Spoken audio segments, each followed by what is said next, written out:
So, hello everyone. Welcome to 1 second. Yeah, let me. हाँ. Welcome to day 57 of our daily PYQ research program, जिसमें हम UPSC के various exams में पूछे गए पीवाईक्यूज को रिसर्च करते हैं, उसके ऑप्शंस पे रिसर्च करते हैं, राइट। और जैसा कि हमने कल ही बताया था कि आज से हम इकोनॉमी के पीवाईक्यूज की एक सीरीज शुरू कर रहे हैं।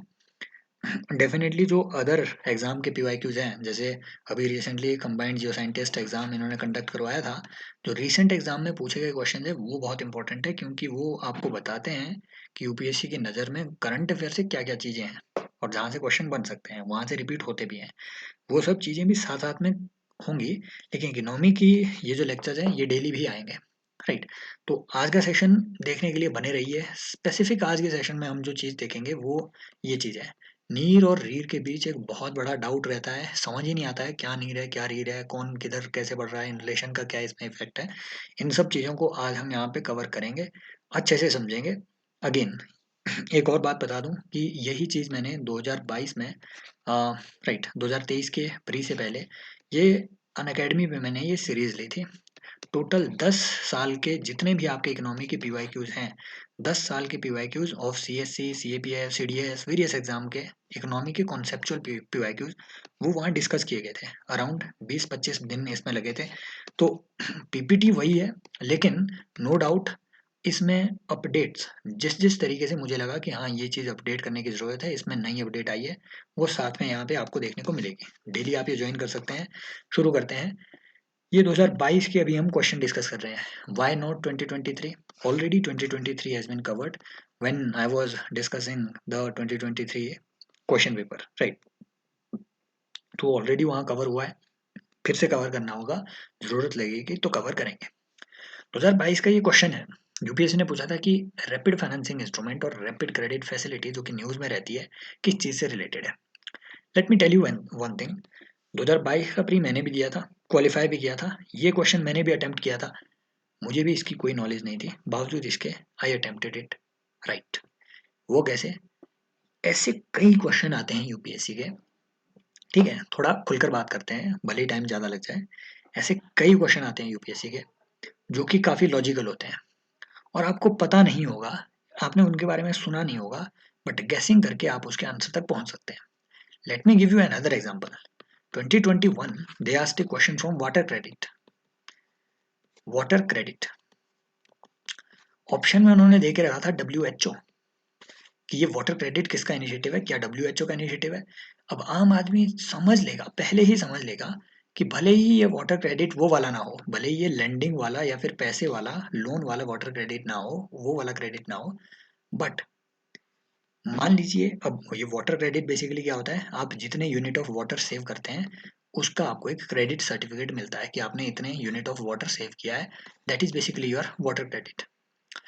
डब्ल्यूएचओ इस तरीके के सर्टिफिकेशन इशू करने, ठीक है, वाटर वगैरह इशू करने अगर लग जाए, वाटर क्रेडिट वगैरह इशू करने लग जाए, तो भाई साहब ये हेल्थ स्टैंडर्ड वगैरह को कौन रेगुलेट कर लेगा, है ना। नॉर्मली डब्ल्यूएचओ जैसे इंस्टीट्यूशन जो स्पेशलाइज्ड इंस्टीट्यूशन है सिर्फ हेल्थ से डील करने के लिए, वो ऐसे ऐसी चीज़ों से डील नहीं करेगी, राइट। समझ रहे हो ना बात को। तो ये इस ग्राउंड पे बिल्कुल ऐसी लॉजिकल थिंकिंग करके आप जो है एक इंट्यूशन के बेसिस पे आंसर तक पहुंच सकते हैं। जैसे यहाँ मैंने जो चीज़ उस वक्त फोकस करी थी वो थी ये वर्ड रैपिड। रैपिड, यहाँ रैपिड क्रेडिट दिया जा रहा है, रैपिड फाइनेंसिंग की जा रही है किसी चीज़ की। अब ऑप्शन पे ध्यान से नजर डालो। रैपिड का मतलब होता है कि एकदम से कहीं पे इमीडिएट जरूरत है, मतलब एकदम से कहीं पे क्राइसिस है। एशियन डेवलपमेंट बैंक, इस पे भी पीवाईक्यू आया हुआ है ना, कि इसके कितने मेंबर्स हैं, क्या ये सिर्फ एशिया के मेंबर हैं या फिर आउटसाइड मेंबर है, एक ऐसा पीवाईक्यू इसमें आया था, कवर इसे भी करेंगे। Asian development bank developmental initiative के लिए, प्रोजेक्ट वगैरह के लिए, मल्टी जो आपके ठीक है मल्टीपर्पज डैम्स वगैरह हुए, ठीक है, वेरियस रोड प्रोजेक्ट एटसेट्रा, इसके लिए फाइनेंसिंग प्रोवाइड करता है। बट क्या ऐसे प्रोजेक्ट के लिए रैपिड फाइनेंसिंग चाहिए होती है? ये लॉन्ग टर्म फाइनेंसिंग होती है, सोच समझ के करनी पड़ती है, ठीक है, बढ़िया एस्टिमेट करने पड़ते हैं, रैपिड नहीं होता है ये, हटाओ इसे। सिमिलर इंस्टीट्यूशन तो वर्ल्ड बैंक भी है, वर्ल्ड बैंक कई प्रोजेक्ट को फाइनेंस करता है। अब ये लॉन्ग टर्म की फाइनेंसिंग रहती है, रैपिड नहीं है। अब मान लो हमें इसका पता ही नहीं है कि यूएन जो एनवायरनमेंट प्रोग्राम है इसका कोई फाइनेंस इनिशिएटिव भी है, अब ये यूएन एनवायरनमेंट प्रोग्राम का फाइनेंस इनिशिएटिव अगर एग्जिस्ट करता भी है, हमें नहीं मालूम इसके बारे में, लेकिन अगर एग्जिस्ट करता भी है तो क्या एनवायरनमेंट से रिलेटेड कोई फाइनेंसिंग रैपिड हो सकती है? नो। लॉन्ग टर्म पर्सपेक्टिव से आपको चीजें देखनी पड़ेगी। रैपिड कौन एक्ट करता है? आईएमएफ। कहीं पे अगर रैपिड जरूरत पड़ती है, फॉर एग्जांपल जैसे श्रीलंका में क्राइसिस हो गया, ठीक है, पाकिस्तान में रिसेंटली क्राइसिस आया था, इसी वजह से ये इंस्ट्रूमेंट न्यूज में थे, क्योंकि इन्होंने आईएमएफ से इसके तहत लेंडिंग ली थी, समझ लो। और रैपिडली इनको जरूरत पड़ी तो रैपिड फाइनेंसिंग वहां पे करनी पड़ी आईएमएफ को। तो इमीडिएट ऐसे एक्शन कौन लेता है? आईएमएफ। यहाँ से हमें यही नहीं जानना है, आईएमएफ के कुछ कंसेशनल बोरोइंग इंस्ट्रूमेंट्स रहते हैं जो आपको पता होने चाहिए, इसलिए क्योंकि पीआरजीटी न्यूज में रहा है। आईएमएफ का एक प्रोग्राम चलता है, poverty reduction and growth trust, और इस आईएमएफ बेसिकली दो तरीके की आपको लेंडिंग देता है, एक होती है कंसेशनल बोरोइंग इंस्ट्रूमेंट, एक होता है non concessional borrowing instrument. Non concessional जो बोरोइंग इंस्ट्रूमेंट है, इसमें कोई आपको डेट कंसेशन नहीं मिलती है, कोई इंटरेस्ट रिबेट आपको नहीं मिलती है, इसमें आपको इंटरेस्ट पे करना पड़ता है। साथ में ये स्ट्रक्चरल एडजस्टमेंट प्रोग्राम के अंडर आता है। स्ट्रक्चरल एडजस्टमेंट प्रोग्राम आईएमएफ का एक ऐसा प्रोग्राम है जिसके तहत आईएमएफ जो भी डेट रिडन कंट्रीज है या फिर जहाँ पे भी बैलेंस ऑफ पेमेंट क्राइसिस आता है, जैसे इंडिया का 1990 में आया, तो अगर वहाँ क्राइसिस आया है, वो इम्पोज करेगी कुछ एक कंडीशंस कि आपको अपनी इकोनॉमी के स्ट्रक्चर में कुछ एडजस्टमेंट करनी होगी। This is your structural adjustment program. वो कंडीशनल बोरोइंग होती है, ये नॉन कंडीशनल या फिर कंसेशनल बोरोइंग रहती है आईएमएफ की। तो आईएमएफ का एक प्रोग्राम चलता है, poverty reduction and growth trust. इस पीजीआरटी के तहत कुछ एक इंस्ट्रूमेंट्स हैं जिसके तहत आईएमएफ जो है आपको कंसेशनल लेंडिंग देती है, जैसे stand by arrangement and stand by credit facility. ये दो नाम याद रख लेना, स्टैंड बाय एग्रीमेंट या arrangement, stand by credit facility, extended fund facility and extended credit facility. यहाँ से क्वेश्चन बन सकता है क्योंकि ये न्यूज में थी, श्रीलंका पाकिस्तान वगैरह के क्राइसिस से रिलेटेड। एक होती है इनकी पॉलिसी कोऑर्डिनेशन इंस्ट्रूमेंट, एक होता है पॉलिसी सपोर्ट इंस्ट्रूमेंट। ये दोनों चीजें भी आपको याद रखनी है। बाकी ये भी आप याद रख सकते हैं कि precautionary and liquidity line, flexible credit line, है ना, रेजिलियंस, सस्टेनेबिलिटी फैसिलिटी। बट ये चार कम से कम आपने याद रख लेना है, पीवाईक्यू के बेसिस पे नया क्वेश्चन यहाँ से बनेगा कि ये सब चीजें जो न्यूज में रही है ये क्या चीजें हैं। एक और चीज जो न्यूज में रही है, ठीक है, जो गीता गोपीनाथ ने भी जिसके बारे में बात कही थी कि there is a possibility of black swan event, यही चीज कोट करी आरबीआई ने अपनी रिपोर्ट में 2022 में कि भैया इंडिया में there is a possibility of black swan event. ये ब्लैक स्वॉन इवेंट क्या होता है? ये एक रेयर अनप्रेडिक्टेबल इवेंट होता है जो एकदम से किसी इकोनॉमी में आ जाए, सरप्राइज की तरह, एक शॉक की तरह, या तो एकदम से बूम आ जाए या एकदम से, ठीक है, स्मैश हो जाए इकोनॉमी आपकी। ये कहा जाता है, ये होता है एक ब्लैक स्वॉन इवेंट किसी भी इकोनॉमी में। तो है ना, ये अनप्रेडिक्टेड होता है। फॉर एग्जांपल 2008 का जो इवेंट आया, ये अनप्रेडिक्टेड था, किसी ने प्रेडिक्ट नहीं किया था, और एकदम, ठीक है, सीवियर इम्पैक्ट किसी इकोनॉमी में इसका रहता है। आरबीआई ने कहा कि देयर इज अ पॉसिबिलिटी कि $100 बिलियन के आसपास तक की कैपिटल फ्लाइट हो जाए इंडिया से। मतलब इन्वेस्टर इंडिया से जो है इतना ज़्यादा पैसा ड्रॉ कर सकते हैं, विड्रॉ कर सकते हैं, फॉरेन इन्वेस्टर्स। सो इसे आरबीआई ने कहा there is a possibility of black swan event. तो ये आपको पता होना चाहिए एक्चुअल में ये चीज़ें क्या है। नेक्स्ट पढ़ते हैं, जो आज का अपना मेन फोकस है, इसमें टाइम भी अपन लगा लेंगे क्योंकि नीर और रीर को समझना एक इम्पॉर्टेंट बात है। क्वेश्चन ये था 2022 का कि नीर में अगर आपकी नॉमिनल इफेक्टिव एक्सचेंज रेट में अगर आपकी एप्रिसिएशन होती है रुपी की, राइट, ठीक है, हाँ, एन इंक्रीज इन नॉमिनल, हाँ, अगर आपकी नीर में इंक्रीज होती है तो रुपी में एप्रिसिएशन हो जाएगी। दूसरी स्टेटमेंट कह रही है कि अगर आपकी रीर में इकोनॉमी, ठीक है, अगर आपके रियल इफेक्टिव एक्सचेंज रेट में इंप्रूवमेंट इंक्रीज होती है तो क्या इससे आपकी ट्रेड कम्पिटिटिवनेस बढ़ जाएगी। अगला, कि increasing trend in domestic inflation relative to the inflation in other countries is likely to cause increasing divergence, likely increasing divergence between NEER and रीर।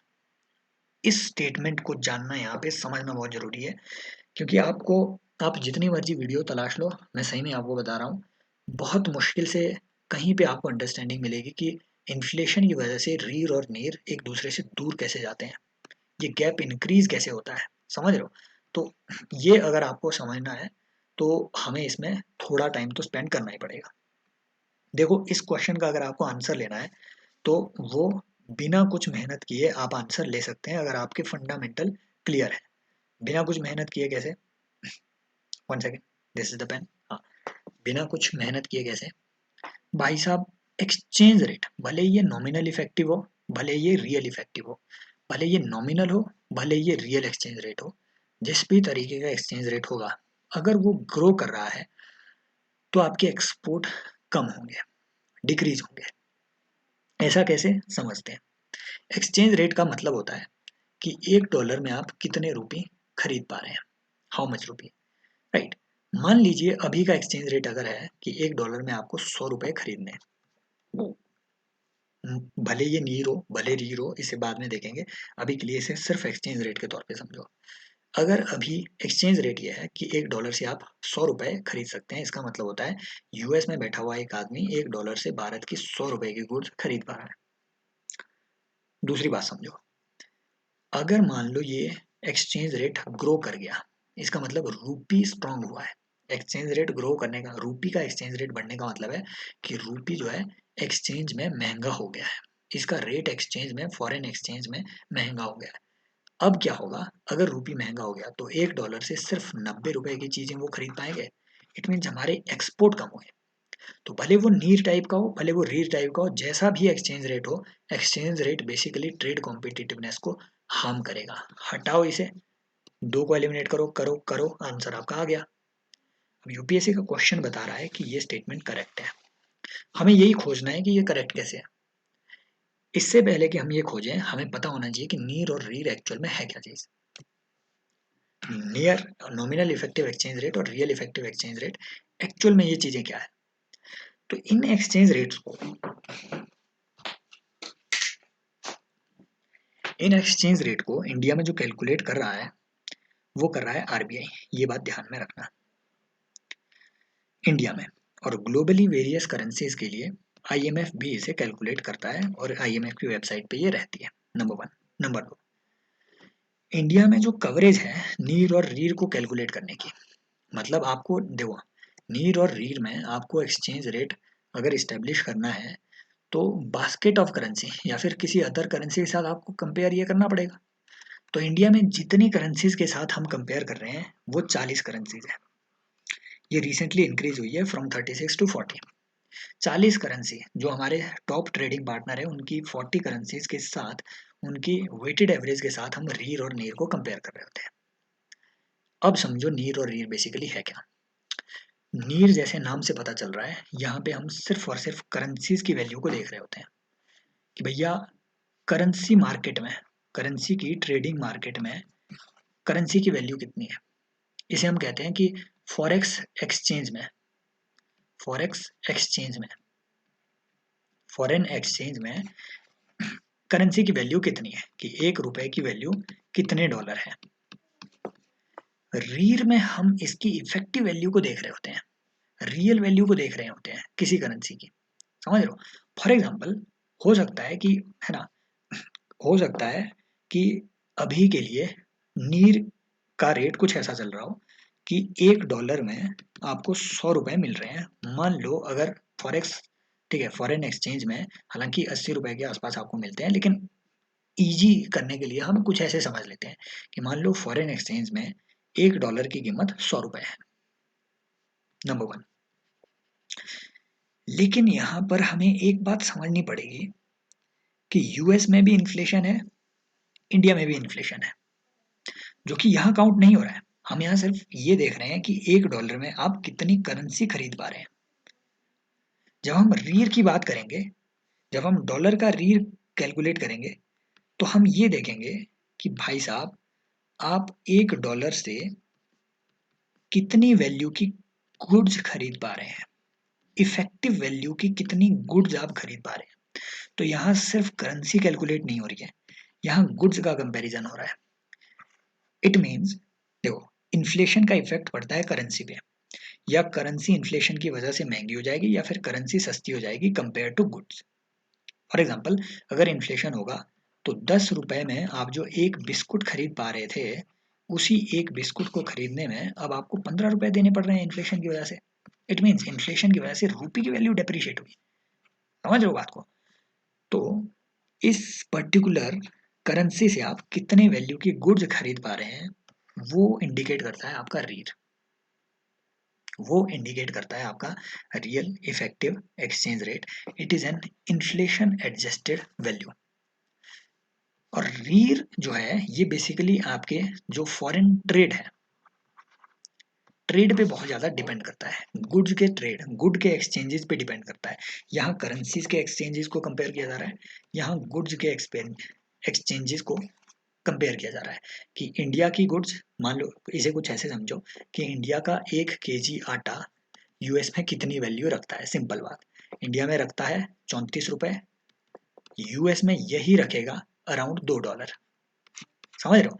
तो यहाँ ये ध्यान से यहाँ देखो, नीर में $1 की कीमत कितनी थी? 100 रुपया। या नीर में $1 की कीमत कितनी है? $1 की कीमत नीर में या फिर करेंसी एक्सचेंज में अराउंड 80 रुपया।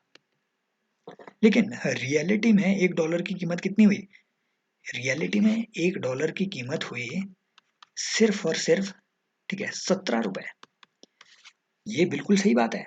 1 kg आटा इंडिया में अगर 34 रुपए या 40 रुपए मिल रहा है, यूएस में वो $2 का मिल रहा है, अराउंड 160 रुपए का।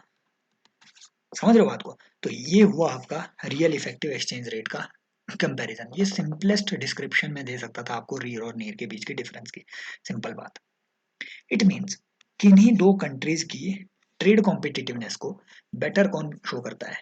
रीर शो करता है कि रियलिटी में किसकी चीजें कितनी सस्ती हैं। ये कौन शो कर रहा है रियलिटी में? रीर। जैसे इंडिया की चीजें अगर सस्ती है, इंडिया में वही जो आटा है, वही जो आटा है वो 34 रुपए में मिल रहा है, और यूएसए में वही आटा आपको 160 रुपए में मिल रहा है। इट मीन्स इंडिया की चीजें ज्यादा सस्ती है, ये ज्यादा बिकेगी यूएस में। इंडिया जो है, ठीक है, 34 रुपए का आटा एक्सपोर्ट करके यूएस में 50 रुपए का भी बेच दे तो इंडिया का प्रॉफिट रहेगा। वो रीर शो करता है बेटर कि किसका ट्रेड कितना कॉम्पिटेंट है। इसीलिए अब ध्यान से देखो, इंडिया में या फिर फॉरेन एक्सचेंज में नीर ज्यादा स्ट्रांग है या फिर रीर ज्यादा स्ट्रांग है? मान लो रूपी की नीर वैल्यू स्ट्रांग है या फिर रूपी की रीर वैल्यू स्ट्रांग है? रूपी की नीर वैल्यू कम स्ट्रांग है। क्यों? क्योंकि भैया 80 रुपए इक्वल टू $1 है, रीर में 17 रुपए इक्वल टू $1 है। इट मीन्स रुपया यहाँ मजबूत है, रियल इफेक्टिव एक्सचेंज रेट ज्यादा है, ये नॉर्मली ऊपर रहता है। अब आओ स्टेटमेंट में भाई साहब, जो रीर है ये नॉर्मली ऊपर रहता है, हमने देखा रीर में रूपी ज्यादा स्ट्रांग है, नीर में रूपी कम स्ट्रांग है, नॉर्मली ये कम रहता है। अब अगर इन्फ्लेशन होता है तो इन्फ्लेशन का इफेक्ट रीर और नीर दोनों पे होगा, और इन्फ्लेशन के होने की वजह से आप पाएंगे कि इन्फ्लेशन के होने की वजह से जो रीर है और जो नीर है ये दोनों डिक्लाइन करेंगे, इमीडिएटली दोनों डिक्लाइन जरूर करेंगे। लेकिन नीर का ऐसा है कि अगर इन्फ्लेशन होता रहे तो नीर आपका डिक्लाइन करता रहेगा, करता रहेगा, करता रहेगा। फॉरेन एक्सचेंज में अगर आपका इन्फ्लेशन बढ़ता रहे तो रूपी गिरता रहेगा, गिरता रहेगा, गिरता रहेगा। यहाँ डिफरेंट हो जाता है। रीर क्योंकि हम गुड्स के ट्रेड के बेसिस पे कैलकुलेट कर रहे हैं, तो अगर इन्फ्लेशन गिरता है, इन्फ्लेशन आता है, वही बात कि अगर अभी $1 इक्वल टू 80 रुपए गुड्स हैं, अगर इन्फ्लेशन आता है करेंसी में, रुपए में अगर इन्फ्लेशन आ जाता है तो वही $1 कल को 90 रुपए के बराबर हो जाएगा। मतलब अब हम 90 रुपए की चीजें एक्सपोर्ट कर पा रहे हैं इन्फ्लेशन की वजह से।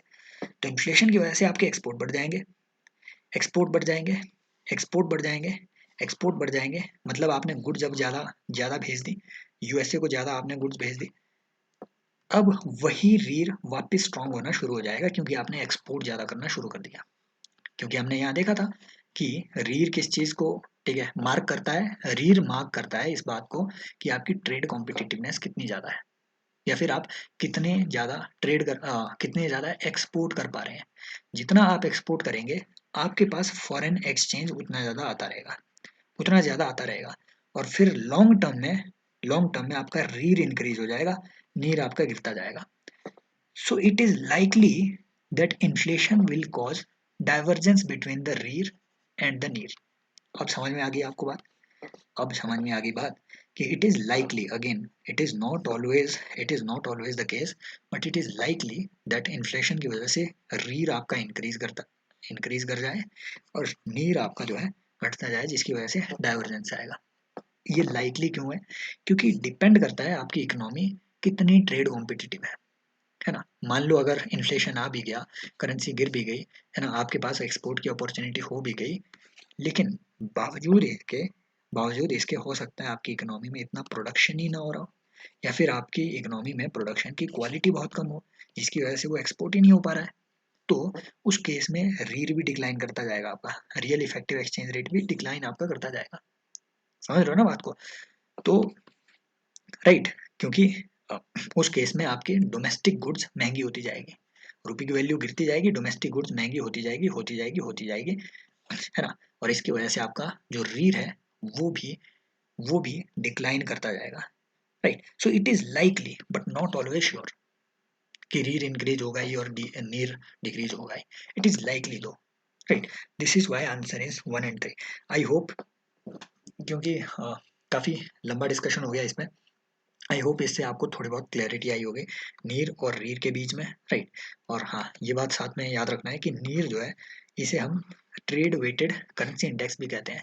यहाँ पे ट्रेड का मतलब वो नहीं है जो हमने यहाँ पे गुड्स का एडजस्टमेंट बताया कि गुड्स को कंपेयर किया जा रहा है, नो।